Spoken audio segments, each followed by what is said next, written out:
Obra literaria. Eventos del retorno de Cristo. Una historia de redención. Capítulo 5. La gran tribulación. Parte 2. Por convocatoria del Anticristo, se aproxima a Israel un pueblo fuerte e innumerable. Son un ejército inmenso que invadirá la tierra fundada por Dios. Vienen sedientos de poder y lanzando gritos de guerra contra esta nación. Comparecen a esta bélica cita los ejércitos del príncipe Gog de la tierra de Magog, soberano de Mesec y Tubal. Igualmente los de las tierras de Persia con todas sus tropas, Cus, Fut y Gomer, la casa de Togarma y todas sus tropas también, y con ellos vienen los edomitas y los ismaelitas, Moab y los agarenos, Gebal, Amón, Amalec, los filisteos y los habitantes de Tiro también. Asimismo, los asirios y toda su multitud acuden al llamado de guerra del Anticristo, y a todos ellos se suma el ejército de Egipto, los de Elam y los de Sidón también.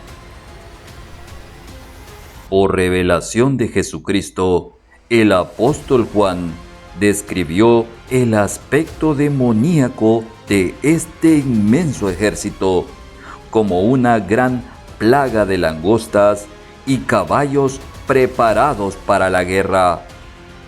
En sus cabezas tenían coronas de oro y caras similares a las humanas.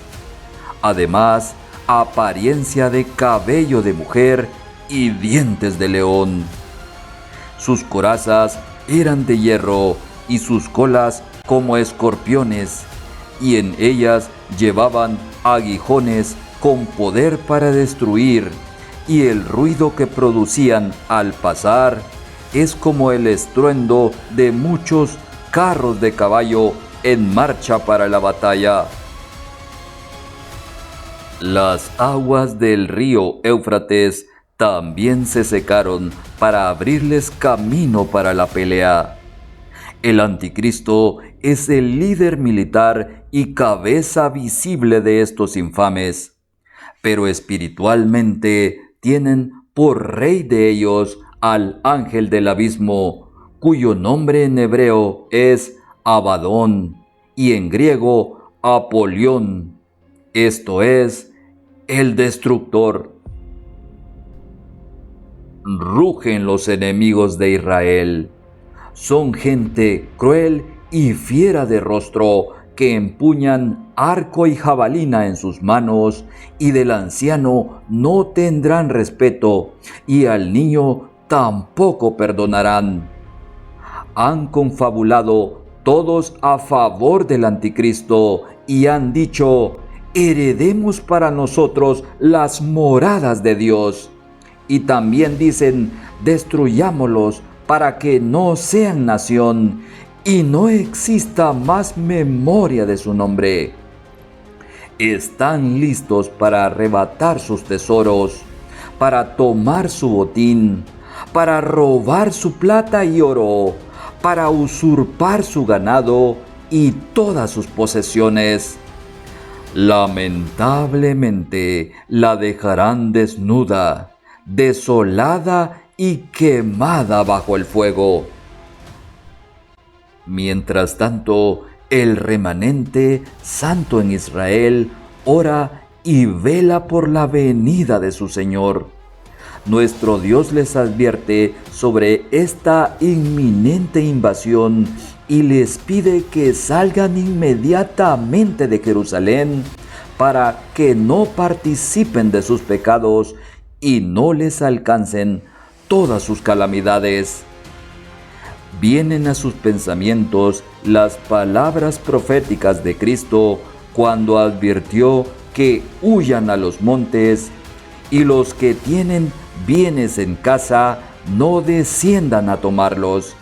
Asimismo, el que está en el campo no vuelva atrás para tomar su capa, porque Jerusalén será hollada por los gentiles hasta que el tiempo de estos malvados se cumpla.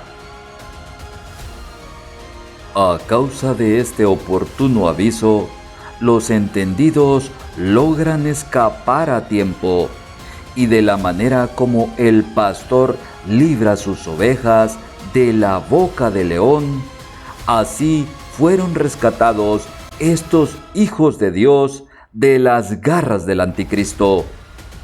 Huyeron al valle de los montes, se refugian en el desierto y levantan campamentos para vivir.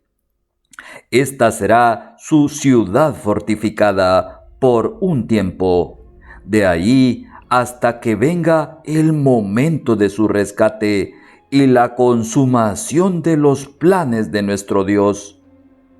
En cambio, otros hijos de Dios se enteran de la irrupción militar enemiga demasiado tarde y se refugian en sus casas.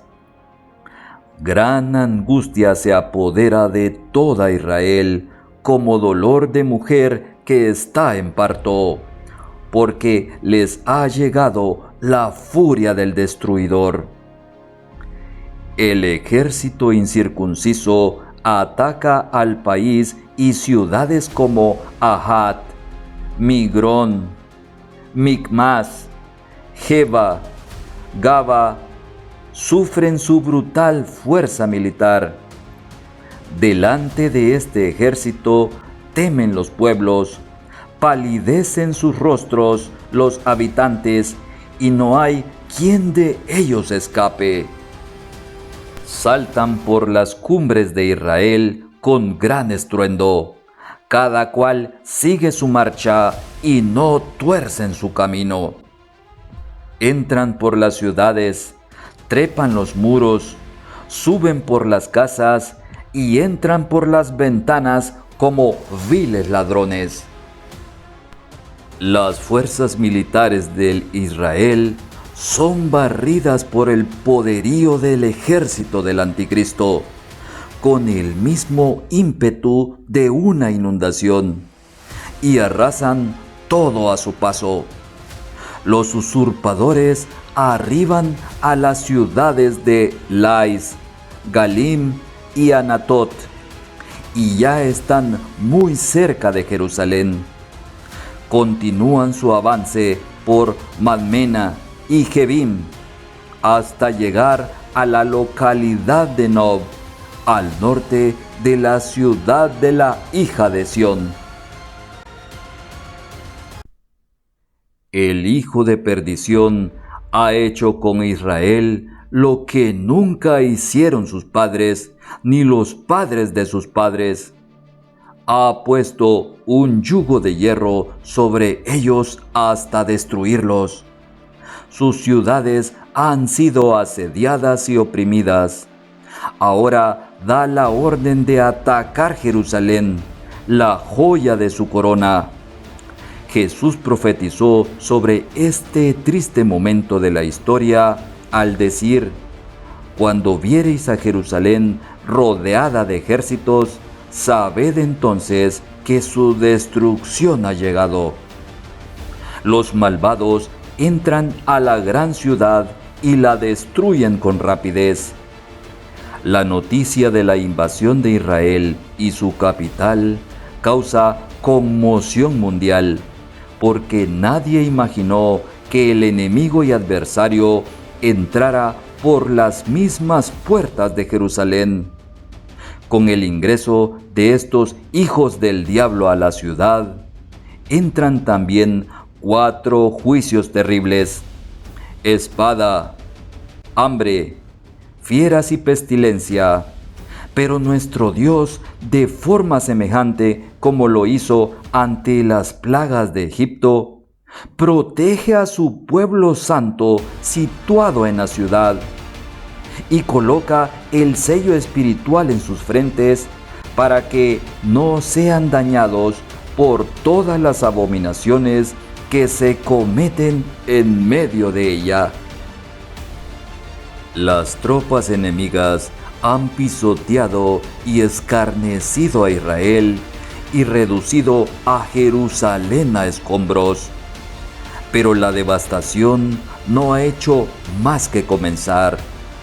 Sus ciudades han sido sitiadas y muchos de sus habitantes fueron asesinados sin que nadie pueda ni siquiera enterrarlos. Desfallecieron heridos en las calles de la ciudad, derramando sus almas en el regazo de sus madres, y sus cuerpos fueron entregados por comida a las aves del cielo y a las bestias de la tierra. Su sangre ha sido derramada como aguas en las calles de Jerusalén.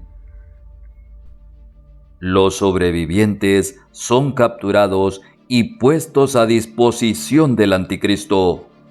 La mitad de los habitantes de la ciudad son llevados a cautividad y servidumbre a los países de origen de sus paganos captores. A los jóvenes ponen a esclavitud y a los ancianos también irrespetan. No contentos con todo este mal, los adversarios saquean sus casas y violan a sus mujeres. Se apropian de sus tierras, de sus ganados, de sus frutos, y los dejan sin fuentes de provisión hasta que perezcan. Todo el fruto de su tierra y de su trabajo lo disfruta ahora el ejército del maligno, y esta gran tribulación permanecerá sobre Israel por muchos días, aproximadamente por unos 5 meses.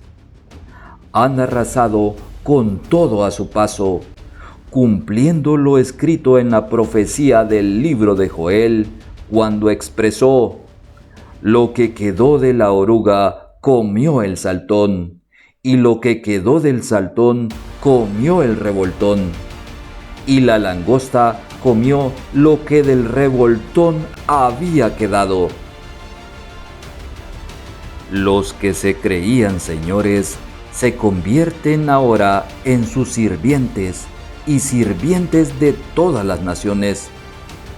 Sus enemigos se han convertido en sus príncipes, y su maldad ha sido grandemente prosperada. Los habitantes de Israel no tienen descanso ni paz, ni aun la planta de sus pies obtiene reposo. Sus vidas penden de un hilo delante de sus adversarios. Su corazón está temeroso de día y de noche. Sus ojos desfallecen y sus almas se llenan de amargura y tristeza.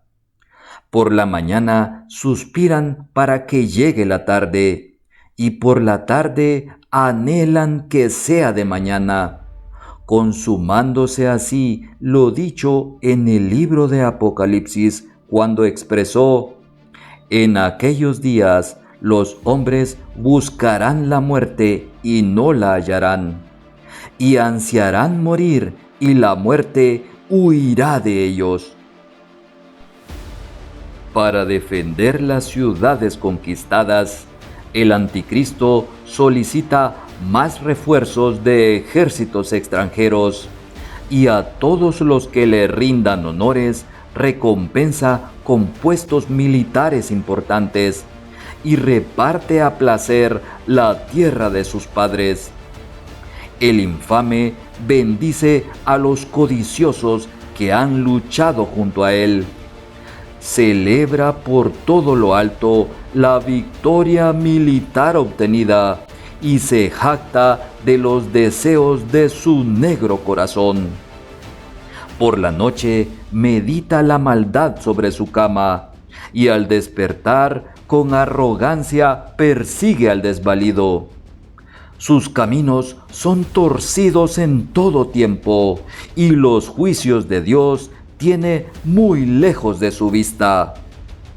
A todos sus adversarios desprecia, y dice en su corazón: no seré movido jamás, y nunca me alcanzará el infortunio. Llena está su boca de maldición, de engaños y de fraude, y debajo de su lengua solo hay vejación y maldad. Una vez consumado su deplorable deseo sobre Israel, su siguiente objetivo es burlarse del templo de Dios en Jerusalén. Los judíos miran con horror dirigirse al hombre despreciable al santuario, en compañía de las naciones paganas que desde el tiempo antiguo Dios mandó diciendo que no entrasen en la congregación. Al llegar al lugar, el impío se sienta en el templo de Dios, haciéndose pasar por Dios para recibir toda su gloria y adoración. Profana el templo y reemplaza la adoración a Dios por un horrible sacrilegio. Coloca en el santuario la abominación desoladora de la que hablaron el profeta Daniel y nuestro Señor Jesús. Con este ritual satánico honra al Dios de sus fortalezas, Dios que sus padres no conocieron. Lo honra con oro, con plata y con piedras preciosas. No satisfecho con toda esta aberración, al terminar su rito satánico, ordena destruir e incendiar el templo. Aparentemente, a este maldito todo le sale bien hasta que Dios decida el momento de su ruina.